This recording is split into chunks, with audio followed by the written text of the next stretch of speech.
محمد ابو بکر صاحب نے ایک سوال بھیجا ہے کہ ہم قسطوں پر گاڑیاں فروخت کرتے ہیں اور بعض اوقات خریدار قسطوں کی رقم مکمل ہونے سے پہلے نقصان ہونے کی بنا پر مزید قسطیں نہیں بھر سکتا، تو ہم اس سے گاڑی واپس خرید لیتے ہیں۔ یہ صورت بہت شاذ و نادر ہوتی ہے اور ہم شروع میں نہ تو طے کرتے ہیں کہ ہمیں فروخت کرے گا اور نہ دونوں کے دل میں کوئی ایسی بات ہوتی ہے۔ کیا اس طرح وہ گاڑی اس سے دوبارہ خریدنا درست ہے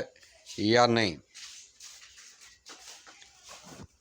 محترم، اگر متعینہ قسطوں پر گاڑی فروخت کر کے مشتری کے حوالے کر دی گئی اور مشتری نے گاڑی کا استعمال شروع کر دیا لیکن کسی وجہ سے وہ بعض قسطیں ادا نہ کر سکا،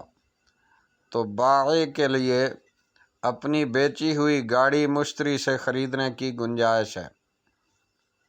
اور کم قیمت پر بھی خریدنا درست ہے، اس لیے کہ گاڑی استعمال کرنے کی وجہ سے اس کی قیمت کم ہو گئی، لہذا کم قیمت پر واپس خریدنا مبیع میں تصرف کی وجہ سے ہوگا۔ واللہ تعالی اعلم بالصواب۔